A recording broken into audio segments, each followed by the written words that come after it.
रहमतुल्लाहि व बरकातुहू। उम्मीद करता हूँ कि आप सब बखैर आफियत होंगे। अल्लाह ताला आप लोगों को सलामत रखे। तो आज हम इस अरबी ज़ुबान और अदब के हवाले से जो हमने ये सिलसिला शुरू किया सरे नाव, तो इसको हम बिल्कुल आगाज से इब्तिदा से लेकर चलेंगे इंशाअल्लाह। आप लोग हमारे साथ जुड़े रहिए इंशाअल्लाह।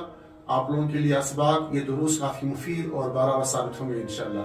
यहाँ पे कुछ इस्तिलाहात लिखूँ ताकि आगे चलकर जो है जब उन इस्तिलाहात का इस्तेमाल किया जाए या आपके साथ जिक्र किया जाए, आपके साथ शेयर किया जाए, तो आप इस चीज़ को समझ सके कि इस्तिलाहात में इन चीज़ों को क्या कहते हैं और कौन सी चीज़ कहाँ पे किस तरह मुस्तआमल है।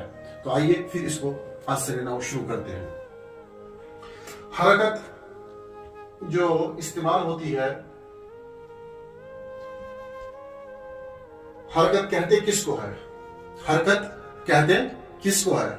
हरकत हम जबर, जेर और पेश को उमूमन कहते हैं। यानी किसी हरफ पे जो एक मखसूस किस्म का एक सिंबल होता है, उसको हमने तीन हिस्सों में, यानी कि हमने मतलब अरबी जुबान से जो वाकिफीन हजरात हैं वो जानते हैं कि इस जुबान के माहिरीन ने उसको तीन हिस्सों में तकसीम किया है। एक को जबर कहते हैं, दूसरे और तीसरे को जम्मा कहते हैं। इन तीनों को हरकात सलासा कहते हैं। वो आप देख सकते हैं यहाँ पे, यानी कि जबर, जेर और पेश। जबर, जेर और पेश जिन हरूफ पे ये होते हैं उसको मुतहर्रिक कहते हैं। यानी कि मुतहर्रिक हर्फ को कहते हैं, जिस हर्फ पे ये होते हैं उसको मुतहर्रिक कहते हैं। जिस हर्फ पे ये होते हैं उसको मुतहर्रिक कहते हैं। फिर इसके आगे आप सुकून, जिसको हम जज़म भी कहते हैं, सुकून जिसको हम जज़म भी कहते हैं, फतह, फिर उसके बाद कसरा,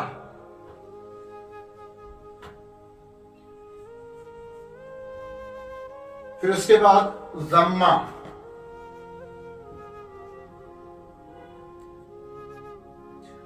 अब यहां पे जो है हरकत जबर, जेर और जमा को कहते हैं। जिस हरफ पे ये इन हरकत में से कोई हरकत हो तो उसको मुतहर्रिक कहते हैं, और अगर इन तीनों में से कोई हरकत किसी हरफ पे न हो तो उसको साकिन कहते हैं। मैं आपको मिसाल देता हूं, जैसे कि हम कहेंगे यहां पे मिरवाहतुन, मिरवाहतुन, मिरवातुन पंखे को कहते हैं। अब यहाँ पे मिरवातुन में कितने हरूफ हैं? मीम, रा, वाव, हा और ताए मरबूता। ताए मरबूता गोल ता को कहते हैं। अब यहाँ पे देखिए आप, ये हरकत जो है मीम के नीचे जो हरकत है उसको कसरा कहते हैं।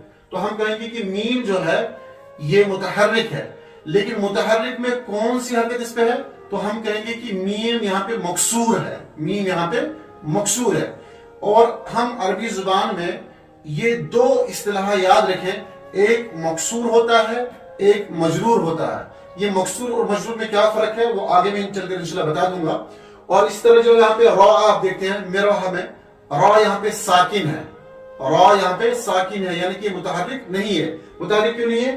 क्योंकि हरकत सलासा में कोई भी हरकत इस पे नहीं आई है, तो इसको हम रा को कहेंगे रा साकिन है।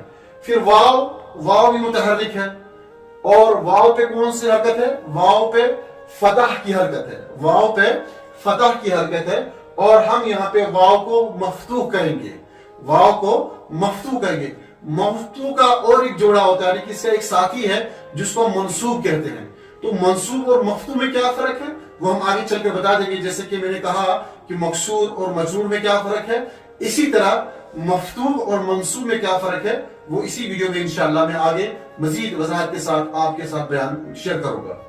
फिर इस तरह देखिए आप, ताए मरबूता जो है यहाँ पे गोल ता जो है, इस पर भी हरकत है, लेकिन कौन सी हरकत है? तनवीन की हरकत है, जिसको हम जमा भी कह सकते हैं। लेकिन इस तनवीन को हम या इस हरकत को हम क्या कहेंगे?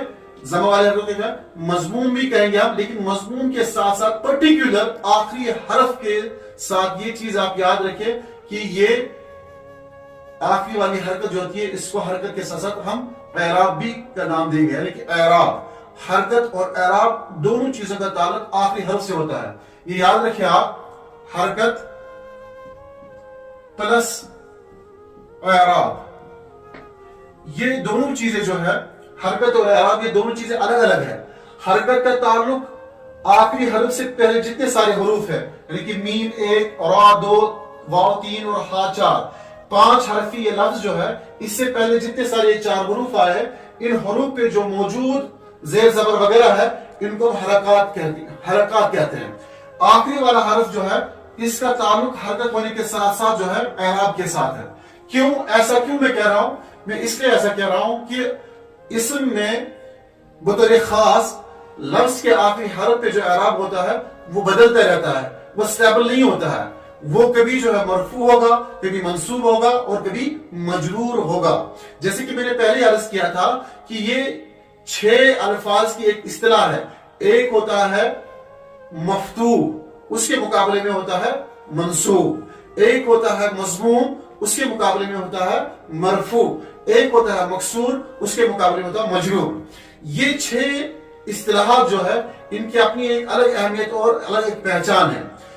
مفتوح، مضموم اور مکسور یہ حروف وہ ہوتے ہیں جو کسی لفظ کے شروع والے حروف ہوتے ہیں، ان کو ہم یہ اصطلاح کے طور پہ بلا سکتے ہیں.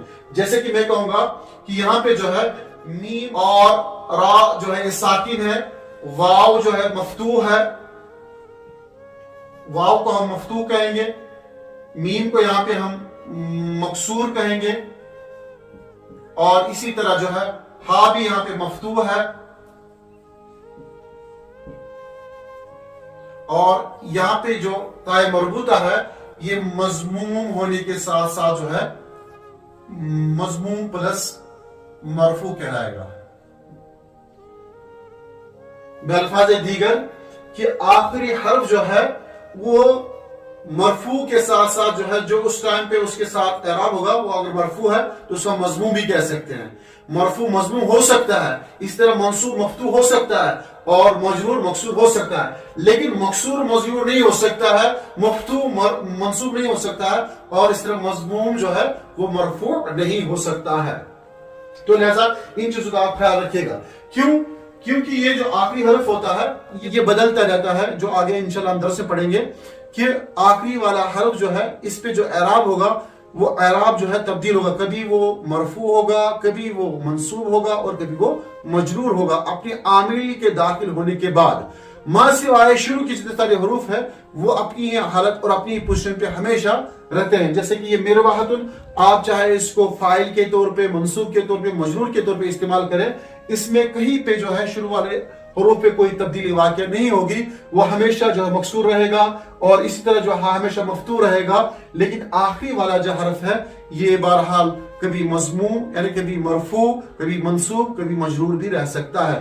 تو گویا کہ یہ اصطلاحات جو میں نے آپ کے سامنے بیان کی ہے کہ حرکت کس کو کہتے ہیں؟ حرکت زبر، زیر اور پیش کو کہتے ہیں، اور ان تینوں کو ملا کے حرکات ثلاثہ کہتے ہیں. پھر جس حرف پہ کوئی ان تینوں میں سے ہو تو اس کو متحرک کہیں گے، یعنی کہ ساکن کی ضد. ساکن کس کو کہیں گے؟ جس میں ان 3 حرکات میں سے کوئی حرکت نہ ہو. جیسے کہ یہاں پہ مرواحتن میں را ساکن ہے، اس را پہ جو ہے نہ ضمہ ہے، نہ کسرہ ہے، نہ فتح ہے، تو لہٰذا یہاں پہ را کیا ہے؟ یہ سکون کہلائے گا، یعنی کہ متحرک کی ضد ہوگی. پھر اسی طرح میں نے کہا کہ اس زبر کو کیا کہتے ہیں؟ فتح کہتے ہیں، اور زیر کو کیا کہتے ہیں؟ کسرہ کہتے ہیں، اور ضمہ کو، یہ پیش کو کیا کہتے ہیں؟ پیش کو ضمہ کہتے ہیں. تو یہ اصطلاحات جو ہے ان کو آپ یاد رکھیے گا. اور پھر اس کے بعد جو ہے اور ایک صورت ہوتی ہے اس حرکت کی، جیسے کہ ان، ان اور ان. اور یہ تنوین جو ہے جس حرف پہ یہ تنوین ہوتی ہے، چاہے وہ 2 زبر والی تنوین ہو یا کسرے والی تنوین ہو یا ضمے والی تنوین ہو، اس لفظ کو منون کہتے ہیں. اس لفظ کو منون کہتے ہیں، یعنی کہ تنوین 2 زبر، 2 زیر اور 2 پیش کو تنوین کہتے ہیں، اور جس پہ یہ تنوین ہو تو اس کو کیا کہتے ہیں؟ منون کہتے ہیں، اس کو منون کہتے ہیں. آج کی اصطلاحات کو آپ نے سمجھا ہوگا اور ان کو یاد کریں، اور یاد کرنے کے بعد انشاءاللہ جہاں کہیں پر بھی مطلب کہ ان اصطلاحات کا میں استعمال کروں، میں زیر زبر اور پیش اب جو ہے مطلب کہ اپنی آگے والی گفتگو یا آگے والی ویڈیو میں استعمال نہیں کروں گا، بلکہ یا تو میں یہ کہوں گا کہ یہ فتح ہے یا مفتوح ہے، کسرہ ہے، اس طرح کی اصطلاحات کا استعمال کیا جائے گا. زیر زبر اور पेश यानी कि जिस तरह उर्दू में इस्तेमाल करते हैं वो उनका यहाँ पे इस्तेमाल नहीं किया जाएगा, बल्कि इन्हीं इस्तिलाहात का इस्तेमाल किया जाएगा। उम्मीद करता हूँ कि आज की वीडियो, मुख्तसर वीडियो आप लोगों के लिए मुफीद साबित हुई। इंशाल्लाह आइंदा मजीद हम आपसे बात करेंगे।